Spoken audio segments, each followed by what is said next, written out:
তারা আগামীকালকে আমাদের কাছে নিয়ে আসবে। দে উইল টেল সরি, তারা আমাদেরকে কথা দিবে যে এই রংপুরে নির্বাচনের আগ পর্যন্ত তারা এমন কোনো কর্মকাণ্ড করবে না।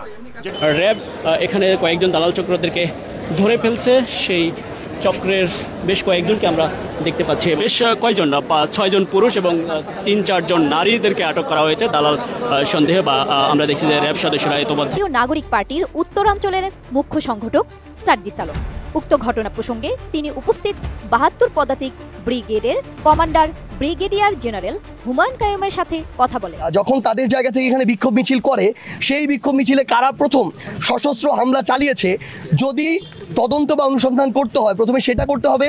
রংপুরে সার্জিস আলম এবং হাসনাত আবদুল্লাহ তাদের নেতাকর্মীদের কঠিন ধোলাই করছিল সেনাবাহিনী, সেইখানে সার্জিস আলম দৌড়ে যান, এগিয়ে যান এবং সার্জিস আলমকেও কঠিনভাবে বুঝিয়ে দেয় সেনাবাহিনী এবং তারা কঠিন অ্যাকশনে আছেন। প্রিয় দর্শক, ভিডিওর বিশেষ অংশগুলো আপনারা দেখেছেন, এখনও মূল ভিডিওটা দেখেন নাই, দেখলে পরে আপনারা অবাক হতে বাধ্যই হবেন যে কি করেছে এই এনসিপি নেতাদের। এনসিপি নেতারা সারা বাংলাদেশে যেন নিজের এই সরকারি দলের কর্মকর্তা মনে করে এবং সেই সূত্র ধরেই সেনাবাহিনী তাদেরকে ধোলাই করছে। চলেন আমরা একটু মূল ভিডিওটা দেখে আসি। আশা করবো ভিডিওটা না কেটে শুরু থেকে শেষ পর্যন্ত দেখবেন। শনিবার রাতে জাতীয় পার্টির চেয়ারম্যান জিএম কাদেরের রংপুরের বাড়িতে হামলার ঘটনাকে কেন্দ্র করে এনসিপির 2 নেতাকে জিজ্ঞাসাবাদ করে সেনাবাহিনী। জাতীয় নাগরিক পার্টির উত্তরাঞ্চলের মুখ্য সংগঠক সার্জিস আলম ওই রাতেই রংপুর পৌঁছান। এ সময় রংপুরের সেনাবাহিনীর সাথে কথা বলেন তিনি। সেই সাথে রংপুরের পায়রা চত্বরে মধ্যরাতে ছিল জনসাধারণের ভিড়। কি ঘটেছিল তখন, বিস্তারিত জানাচ্ছেন জান্নাতুন নাহার জেরি।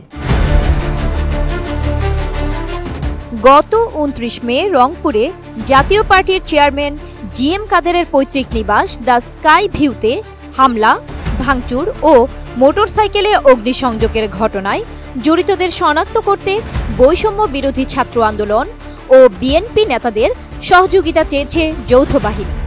এই প্রেক্ষিতে শনিবার দিবাগত রাত 12টার পর মহানগর বৈষম্য বিরোধী ছাত্র আন্দোলনের আহ্বায়ক ইমতিয়াজ আহমেদ ইমতি ও জেলা আহ্বায়ক ইমরান আহমেদকে সেনাবাহিনী জিজ্ঞাসাবাদ করে।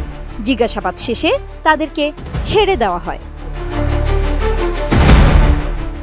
তারপর শনিবার রাত 2টার দিকে রংপুর শহরের পায়রা চত্বরে পৌঁছান জাতীয় নাগরিক পার্টির উত্তরাঞ্চলের মুখ্য সংগঠক সার্জিস আলম।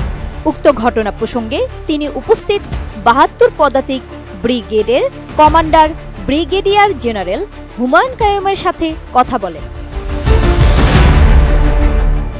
ঠিক ওই সময় ফেসবুকে একটি স্ট্যাটাস দেন সার্জিস আলম। তিনি ওই স্ট্যাটাসে লেখেন, রংপুরে ফ্যাসিস্ট দোসরদের গ্রেফতার না করে অভ্যুত্থানের সহযোদ্ধাদের বিরক্ত করলে রংপুরের রাজপথে আবার দেখা হবে, আর তারা সেখানে সামনের সারিতেই থাকবে।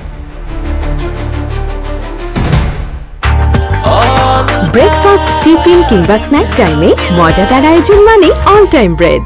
ঘটনাস্থলে সার্জিস আলম সাংবাদিকদের বলেন, জিএম কাদের ও নেতাকর্মীদের মিটিং ছিল আওয়ামী লীগকে সংগঠিত করার একটি প্রক্রিয়া। হামলার ঘটনায় বিএনপি, জামাত বা এনসিপি হোক, জিজ্ঞাসাবাদ করা উচিত। এখানে জিএম কাদেরের আশা, তার মিটিং করা এবং তাদের জাতীয় পার্টির যে সাবেক মেয়র মোস্তফা যিনি আছেন, উনাকে আবার মেয়র পদে বসানোর বিষয়ে বিক্ষোভ করা, এই সামগ্রিক বিষয় নিয়ে এখানে একটা আমরা বলতে পারি যে কিছুটা অস্বস্তিকর পরিবেশই তৈরি হয়েছে, যেটা রংপুরে আমরা এর আগে দেখিনি বা আগামীতেও প্রত্যাশা করি না। বাট আমাদের জায়গা থেকে যে জিনিসটা আমরা মনে করি সেটা হচ্ছে 2024-এর এই অভ্যুত্থানে যারা ফ্যাসিস্ট বিরোধী লড়াই করেছে, আমরা এটা বিএনপি বলি, এটা জামায়াত বলি, এনসিপির বর্তমানে যারা নেতৃবৃন্দ আছেন তাদের কথাই বলি না কেন, আমরা দেখেছি আমাদের বিএনপির ভাইদের বিরুদ্ধে যখন মিথ্যা মামলা, গুম, খুন, হয়রানি এরকম লক্ষ লক্ষ মানুষের সাথে এই বিষয়গুলো হয়েছে, যখন জামায়াতের অনেকের সাথে এই বিষয়গুলো হয়েছে, তখন জাতীয় পার্টি ক্ষমতার সাথে নেগোসিয়েশন করে বিরোধী দল, দামি বিরোধী দল সেজে আওয়ামী লীগকে সরকারি দলের বৈধতা দিয়েছে। অন্য দলের নেতাকর্মীরা যখন তাদের জায়গা থেকে এখানে বিক্ষোভ মিছিল করে, সেই বিক্ষোভ মিছিলে কারা প্রথম সশস্ত্র হামলা চালিয়েছে যদি তদন্ত বা অনুসন্ধান করতে হয়, প্রথমে সেটা করতে হবে। মামলা হলে প্রথম তাদের বিরুদ্ধে হবে, গ্রেপ্তার করলে প্রথম তাদেরকে গ্রেপ্তার করতে হবে। এই বিষয়ে তদন্তের জন্য বৈষম্যবিরোধী ছাত্র আন্দোলনের কাউকে হোক, বিএনপির, জামায়াতের, এনসিপির যে কাউকে হোক, তাদেরকে জিজ্ঞাসাবাদ করা যেতে পারে, অবশ্যই প্রয়োজন। আহ্বায়ক ইমতিয়াজ আহমেদ ইমতি বলেন, সেনাবাহিনীর পক্ষ থেকে তাদেরকে ফোন দিয়ে তারা কোথায় আছে জানতে চাওয়া হয়। তারা পায়রা চত্বরে আছেন বলে জানালে সেনাবাহিনীর সদস্যরা সেখানে চলে আসেন এবং জিজ্ঞাসাবাদ শুরু করেন। এই দুষ্কৃতিকারীরা কারা? আপনারা সকলে জানেন আমাদের মিছিলে যারা হামলা করলো সেই দুষ্কৃতিকারীরা কারা, এটা স্পষ্ট। তাদেরকে তো চেনাই দেওয়া আমাদের পক্ষে সম্ভব না। সেই প্রশ্নটি আমাদের কাছে রাখা হয়েছে, তারা খুব সুন্দরভাবে হেল্প চেয়েছে, আমরা তাদের সাথে সে ব্যাপারে কথা বলছি। এই মানুষগুলো কারা বা আমাদের মিছিলেও কোনো তৃতীয় ব্যক্তি ঢুকেছে কিনা।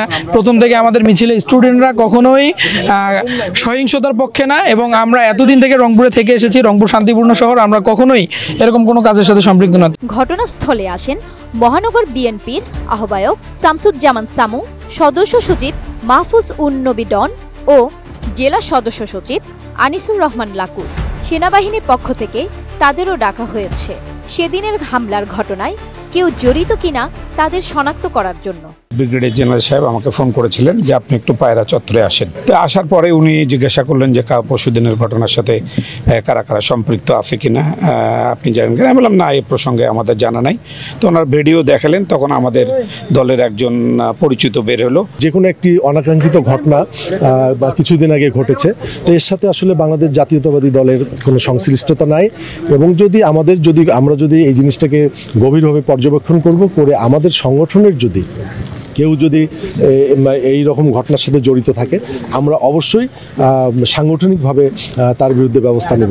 জেনারেল হুমায়ুন কাইয়ুম বলেন, কেউ যদি তার ব্যক্তিগত স্বার্থ চরিতার্থের জন্য দেশের মানুষের অমঙ্গল করে, সেটা বাংলাদেশ সেনাবাহিনী সুন্দর চোখে দেখবে না। শান্তি বিশৃঙ্খলা নষ্ট হওয়ার একটা সূত্রপাত হয়েছিল।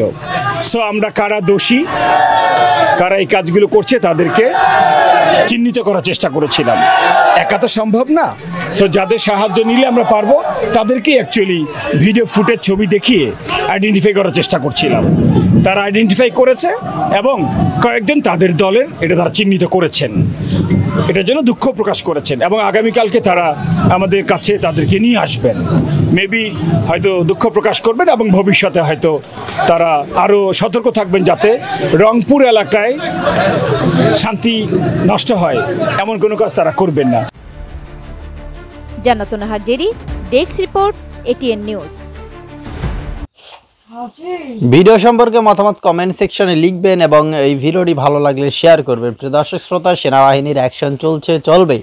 সারা বাংলাদেশে সেনাবাহিনী যেভাবে তৎপর আছে, এই তৎপর থাকলে মবের কোনো সুযোগ নাই। মব সৃষ্টি করতে চেয়েছিল এবং এইটা ঠেকে দিয়েছে কিন্তু আমাদের সেনাবাহিনীর।